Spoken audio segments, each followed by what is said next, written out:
Hey there, boys and girls. Your buddy Don here. Thank you very much for stopping by today. This is Adventures of the Broken Retired. Elmer's here with me today. I was talking to a friend of mine. Good morning, by the way, and thank you for being here. I was talking to a friend of mine the other day. Stopped over to my favorite watering hole. Talking to a buddy of mine the other day, and a subject came up with him that I thought would be interesting to talk about on here. And that subject is beasts. Specifically, the Beast of Turin. Now, if you've never heard of the Beast of Turin, I'm going to tell you a story. Throughout the centuries, there have been mythical and magical and mythological, mystical beasts. There's been Bigfoot, there's been Beauty and the Beast, the Yeti, giant squid, the Kraken, the Mothman. In case you've never heard of the Mothman, that's an interesting one to check into. There's also that guy on the game show called The Host, that he calls himself the Beast. His name is Mark somebody. Anyway, he's there too. And of course, there are countless other mythical beasts, mythical, magical, mystical beasts out there. This one that you've never heard of, that you may never have heard of, is interesting. It's a one of a kind. It's still alive and doing well, despite that it's right at about 115 years old. You can actually, if you can afford to go where it is, because it doesn't move around a lot. Yeah, you wouldn't either if you were 115 years old. If you can afford to go where it is, which you'll see in a minute, you can go see it, and you can go see it up close. It's perfectly tame. However, I would suggest that if it's running, you don't get too close to it. And when I say it's running, yes, I mean when it's running. Because the Beast of Turin is not a beast of... It is a beast of muscle. But it is not a beast of skin and bone. It's a beast of gas, oil, and grease. It's a beast of man's quest for speed and power. It's a beast... which is the result of the toil of man and his desires. You know what? The best thing to do here, I'm going to turn this over. There's a guy that knows all about this thing. And what we'll do is we're going to listen to what he's got to say. And then I'll step back in and give you some perspective. So here. Sit tight just a minute. I'm going to start it. My name is Duncan Pittaway, and I'm driving tomorrow, very lucky to be driving the Beast of Turin, which was it was a moniker that was given in just before the First World, when it was known as the scariest car on the planet. The Grand Prix started in 1906. It was a French race. There was only one race, and the French won it in 1906, and they won it again in 1907. In 1908, the Mercedes won it, the Germans won it, and the Mercedes is here, I think, that won the race. Did you hear that? Wasn't that cool? Spam call. Anyway, did you hear that? Another spam call. Anyway, did you hear that? Another one.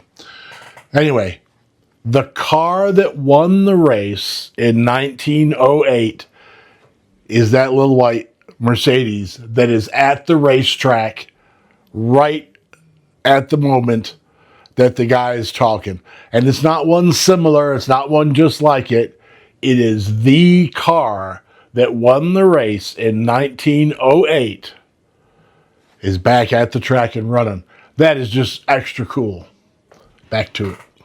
And after that, the French didn't do a Grand Prix because they couldn't win, which is slightly ironic. So from 1909 to 1912, when the Grand Prix started again, there was no formula. So the manufacturers could do what they wanted. So the idea was if you wanted to go fast, you put a big engine in. If you wanted to go faster, you put an even bigger engine in. And this is the biggest engined car that anybody built. They built it in 1911. It's 28,500cc four-cylinder. So it was the end. It was the last of the line of the silly big engine cars. Okay. This, my friends, is where this car gets extremely, extremely interesting. Let's talk about how big the engine in this car is, okay? First of all, you notice that he said that was the biggest car with the biggest engine ever built. To this day, to my knowledge, that car is the biggest car, has the biggest engine to ever roll out of any factory assembly line. It's made by Fiat. That car was made at the Fiat factory, and that is the biggest engine ever put in a car from a factory. Let's talk about how big the car engine actually is. For the most part, we're going to do some conversion, okay? For the most part, recently, 5-liter engines are considered big. Not to me, but for the most part, 5-liter engines are considered big. A 5-liter engine is basically 300 cubic inches. So you got a V8 8-cylinder. It's displacing a total of 300 cubic inches. That's a 5-liter. The engine in that 67 Ford truck that I bought is a 5.8 liter. It's 352 cubic inch displacement. Let's start talking about some engines that are a little bigger and relate the liter displacement, liter measurement, to cubic inches. 6.2 liter, which I think is a Chevrolet, I don't remember now. I think is a General Motors product. 6.2 liter is 378 cubic inches. Okay? 378 is a 6.2 liter. There's a crate motor you can buy for from General Motors. They have a motor you can buy, and they're not putting it in, but you can. It's a 10.35 liter, which makes it 631 cubic inches. All right. 7.5 liters is 457 cubic inches. A 427 is 7 liters.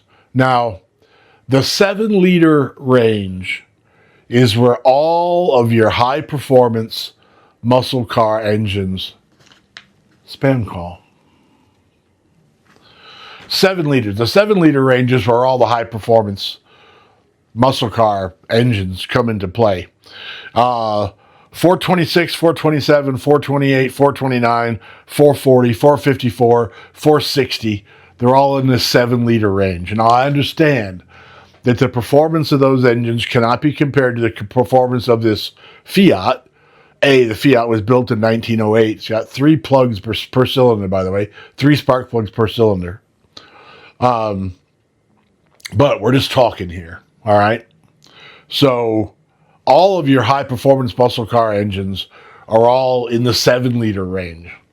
You get bigger than 7 liters, you get 8.2 liters, that's 500 cubic inches.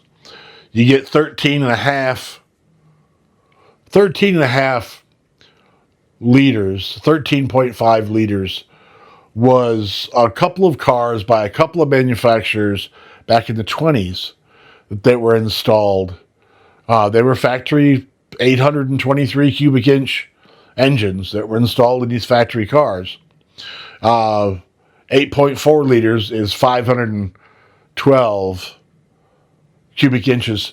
Now, I know these numbers are all boring and it's easy to get lost, and what I should do is bring pictures up on the screen of all the stuff, but that's not the important part of it. I want you just to remember all of the big performance motors were in the 7-liter range. A gigantic car engine is the 7-liter range. Now, people think a 5-liter is big. The engine in that Fiat The engine in that Fiat is 28.5 liters. The biggest thing we've discussed up to this point was 13 and a half liters. Big muscle car engine, 7 liters. The engine in that Fiat from 1911 is 28 and a half liters. It's a 4-cylinder. 28 and a half liter 4-cylinder. That means that each cylinder is 7.125 liters. Each cylinder displaces the same amount of air, fuel mixture, as a 426. But it doesn't do it in a big V8. It does it in one cylinder. This car is 28 and a half liters total displacement.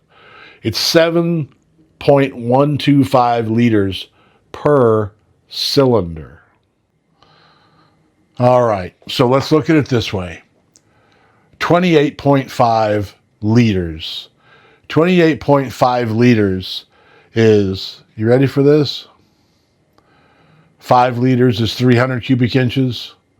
7.2 is 426.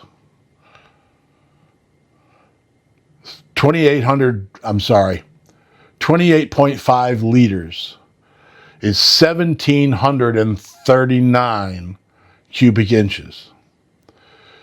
That means that each cylinder, and there's 4, each cylinder on this automobile is 434 cubic inches. Think back to the muscle car days.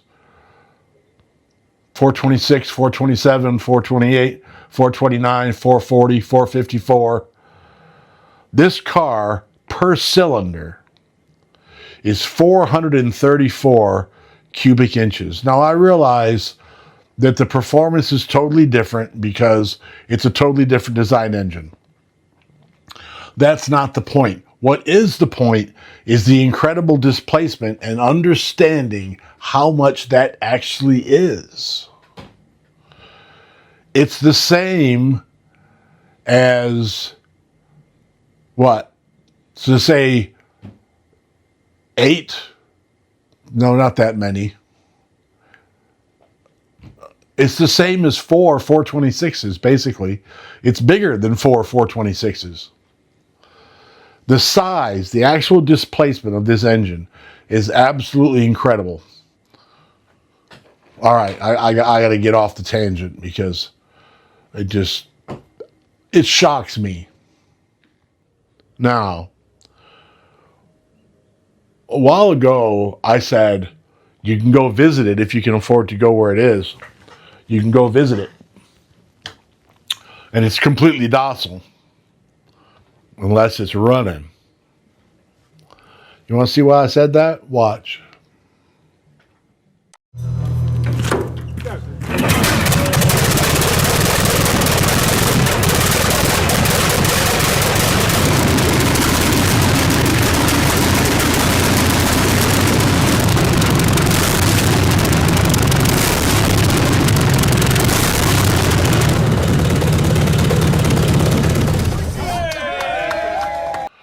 All right, I want to look at this with you and kind of go through this real quick. First of all, in the beginning, what you see right there, and there's just a little flash of it because that's all the video I had. You're going to see the bravest man in the world. And the bravest man in the world is the guy who's using the crank to start the engine. Now, the reason he's using the crank to start the engine is because that's the only way to start it. The car was built in 1911. It does not have an electric start. As a matter of fact, the car does not have a lot of things that you would imagine a car with an engine that big would have, like its chain drive. Yeah, it's chain drive, like a bicycle with a chain. You can see it in a couple of the pictures. But let's look at this thing as it goes through. So first of all, the guy spins the crank. Then you're going to notice that the car does this wicked kind of... That's the torque. The engine is putting out so much torque when it hits and starts to run that the engine's trying to jump out of the car. You're going to notice on the sides of it, you see the smoke and the fire coming out. Well, you see the smoke and the fire coming out. That is the entire exhaust system.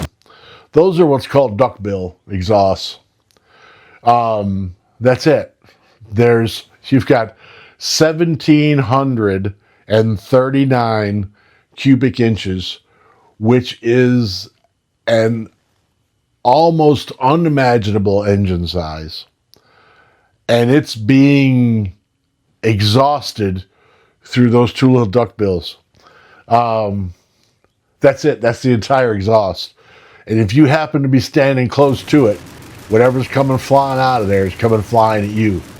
And the temperature of that exhaust should be around 3,000 degrees.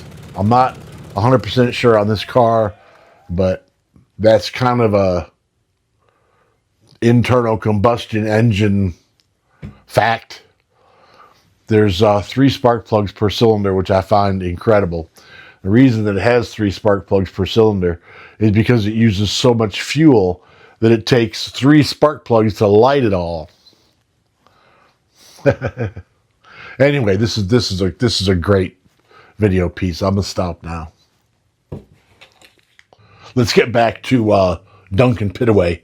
He knows way more about this car than I ever will. So let's get back to him. The thanks have to go to a friend of mine, a Fiat enthusiast, who knew who had the car. So 22 years ago, I acquired it and restored it. So it was a long journey. It was a lovely story. When it was built in 1911, it came to the UK and it was raced at Brooklands very briefly. Check it out. Chain drive, just like a bicycle. Raced at Saltburn Sands up in Middlesbrough, and the driver was a workshop. In fact, there's 2 chain drives, one on each side of the car. Driver called Pietro Bordino, and he was a lovely guy, and he insisted on driving it on the road rather than take it on a lorry or a train up to Middlesbrough, which is probably, that must be 400 miles away from London. And when he was driving there, he went with an English mechanic who didn't speak any Italian, and he said when they were driving through a small town between Oxford and Banbury, it made so much noise that all the pedestrians at the side of the road stopped and looked as it went past. And as it went past, it blew their hats off and singed their hair from the exhaust. So after that, there was a little byline in the autocar, and it said, "The Beast of Turin blows people's hats off." So that's where it came from. It's really original. The chassis, the only new bits, probably easy new bits, the bodywork. There were 2 cars, 2 engines. This is the second engine. This is the engine out of car number 2, and the chassis out of car number 1. Luckily, the chassis of car number 2 disappeared, but they kept the engine, and the engine disappeared out of car number 1, and they kept the chassis. So of the 2 original cars, they're all here. The bodywork's new because the bodywork was thrown away years ago, but basically it's a very original thing. And I tried when I restored it to be as authentic as possible. So it's got a 91 plate clutch, which is ridiculous. All the bits and pieces that were missing, I've tried to make to exactly to the original spec. Lots of people, you can go to play darts, you can go golf, you can go to football matches. I didn't do any of that. I basically spent all my time in the shed working on this, and it's like I said, it really was an obsession. I'd grown up with it. I'd spent 10 years restoring it, and I genuinely was surprised the reaction it had. I understand that it's the biggest engine car. It blows flames out of its exhaust. I can understand it now, but I never thought it would have the reaction it did. You don't have to be a car enthusiast to like the Beast of Turin, and I think that it basically makes everybody smile, which is what I like. I drive it a lot on the road, and I think it's lovely when you drive down the road. I think a modern supercar doesn't get quite the same reaction as this does, and yet it all seems to make everybody smile and make everybody feel nice. It was designed to be the fastest car on the planet. It was designed to be twice as fast as the fastest aeroplane. The problem with the circuit is you have to get to corners. So to get to the corners really fast, you'll see tomorrow, it does really well in the race. In qualifying, it just isn't designed to go around corners like some of these other cars. So it may be faster in a straight line, but sadly the corners are not its forte. I'm very lucky to have raced a lot of different cars, and I've got quite a few that come to good to us. When you jump into the S76, it feels like nothing else. Now, it's kind of hard to hear because he talks kind of fast, but listen closely to what he's saying about how the car works. It's extremely interesting. So you can't mistake it for anything else. It's got an accelerator in the middle. Where the brake should be is where the accelerator is. So that's a bit unnerving. So you don't want to hit the wrong pedal the wrong time. It takes on a whole persona of itself. So when you're driving the car, you sort of become part of it in a way, in a slightly weird way. So it's like nothing else, and it sort of looks after you, really. It's a very big, warm, friendly car. Flames aside, but it's a big warm. Standing here in glorious sunshine, there's nowhere better in Goodwood than in the sunshine. But this car is fabulous in the rain. This is important. Listen, he's going to talk about the brakes on the car, okay? And one thing that I want you to get from this is that there is no brake pedal. The only brake there is the lever on the outside of the car. So whenever you're coming into a corner at high speed, the only brakes you have are that lever on the outside of the car, which I find just incredible. Check it out. It's terrible in the dry. It's terrifying because it's too fast for its brakes. So you come down Lavant Straight at 100 miles an hour, and you only got a handbrake. You pull on the handbrake to pull that back brakes on. There's no brakes on the front at all. If it rains, this car's magic in the rain. So if it rains, I might have half a chance of being on the front row. I think in the dry, I'll be doing well to be midfield. Normally racing, you turn in, you slide the car and drift a bit in the corners. This car, it doesn't feel right. It just doesn't feel safe sliding. So because it's so tall, so the plan is to try and get down to the speed you want to go around the corner before you get there. So it's always slightly nervous when you've only got a handbrake to work on. There's no front wheel brakes. It's always slightly nervous to get down to the speed you need to before you go around the corner. Apart from that, it's plain sailing. This car is too fast for its brakes in the dry. That's the problem. So in the rain, it slides around a bit more, and it feels much more comfortable. The steering goes really light. There is possibility of rain tomorrow for the race tomorrow, but today is going to be dry all day. I mean, still good. It's very fast in the straight bits. It's just the corners are more fun when in the wet, that's all.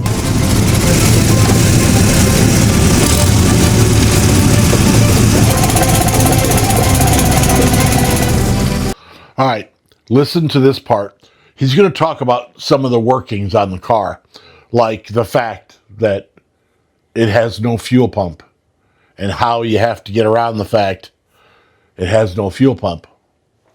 Why it's cool. If you can have too much fuel, the trouble with these things, they don't have a fuel pump. You have to pump the air, you have to pump air into the fuel tank, which you've got a lot to do. I'm steering, I'm changing gear, I'm pulling a handbrake, I haven't got enough hands. And if you have a lot of fuel and not much air, you have to pump the fuel a lot. And I completely forgot on the last lap. I was getting so excited. On the last lap, I forgot to pump the fuel. The engine goes lean, and what happens? It just runs out of fuel, basically. And I had to pull off at the side of the track, and I thought, oh no fuel. So I pumped the fuel up, swung the handle, started up. So for my mistake, I should have just kept pumping the fuel. He's going to talk some more about how the car works. Check it out. It's pretty cool. Back in this era, all the drivers were interested in was the air pressure on one side, which was the problem yesterday. I didn't keep my eye on the air pressure gauge, which was the one on the left, and there's no fuel pump, so you have to pump air into the fuel tank, which blows the fuel into the engine. That's the air pump for the fuel pressure, which I forgot to do yesterday, and that's the gauge on the left, and the gauge on the right is oil pressure. That's it, there's nothing else. All these controls, there's nothing automatic. This is an extra oil filler because the engine has so little oil in it that when you're going along you have to occasionally add oil without having to stop. This here is the reverse gear, so you lift this up to go reverse. And this here, this is probably the most important one, this is the ignition, advanced retard. So when you go slowly, and so that's when you're going slowly, and that's when you're going fast. It's all done automatically in a modern car. And that's about it. So this big one here, pull it back, that big one there is the decompressor. So that pulls the camshaft back. The only slight problem with this car is when I'm at the front, swinging the handle, I have to have somebody else in the car to push that in when it goes, otherwise it won't run. But it runs really smoothly, but there's so little frame in the bodywork, it all shakes a bit. So you can see in the mirror, which is important, but it's all a bit blurred. But you need to be able to see what's behind you. On the road, if you're doing normal road speed, it's not too bad, but on the track when you're trying hard, it does tend to get a bit blurry. I put more fuel in this time. It was a bit embarrassing. Absolutely the most embarrassing thing to run out of fuel on the track. So yeah, I put more fuel in. I've checked the tyres. I've cleaned the plugs. There's not much else to do, really. And that, my friends, is my little bit about the Beast of Turin. I find it to be an absolutely amazing automobile. I find it mechanically fascinating. 1,739 cubic inches is just unheard of. This gentleman here, Duncan Pitaway, belongs to a antique automobile racing society. He's got a magical automobile that is almost mythical. It's definitely majestic. He's a very fortunate man. I hope that you found it interesting to learn a little bit about this car that you may not even know ever existed. I don't know. I may be preaching to the choir. I may be breaking new news. I don't know. But I certainly appreciate you being here. Oh, I want to do something. I want to update you real quick on the no smoking situation. Today is February 20th. The last time I had any nicotine of any kind at all was 7 o'clock in the morning, February the 2nd. So today is my 18th day of being smoke free. I'm very happy about it.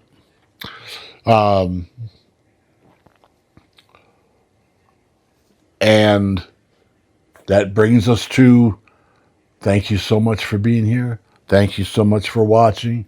Thank you so much for commenting, because I certainly love reading and responding to your comments. It's always a joy. My voice is still a little weird. I still got a little bit of a sickness going on, but it'll be okay. And like I said, thank you so much for watching, and we'll see you next time around.